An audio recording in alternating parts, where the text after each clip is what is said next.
My favorite book in the Bible, Ecclesiastes, verse 4, opens with the saying that for everything there is a season. For everything there is a time under the sun, time to plant and a time to harvest, and so on and so forth.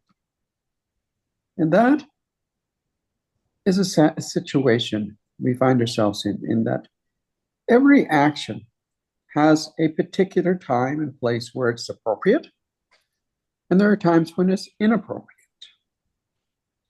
And this can be very much culturally bound. So, for example, in my Western culture, time is very, very important. If you make an appointment with somebody to do something at a particular time, well, you are committed. And we don't take kindly to people breaking that commitment.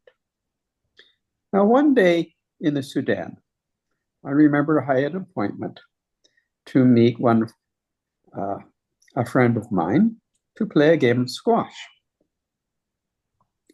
Well, as we were walking to the squash court, there are three older men, Sudanese, and he was Sudanese, three older men on a tennis court. And they couldn't play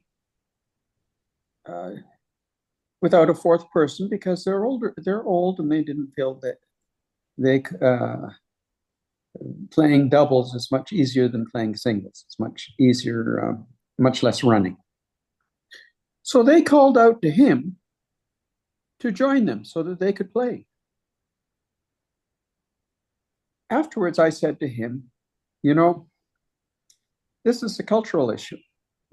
In my culture, you just never.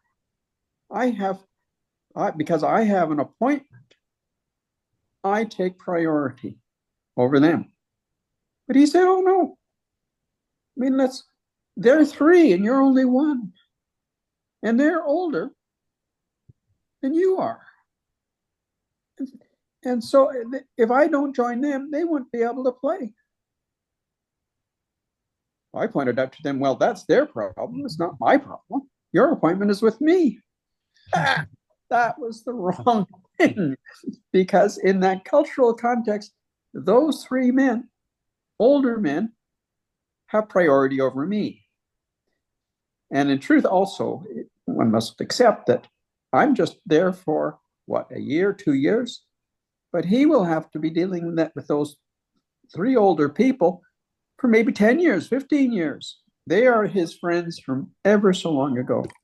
So it's a difference. It's what is appropriate, where and when. The where and the whens are important in determining what is appropriate, and it's all culturally defined. Back to you, Toastmaster of the Day.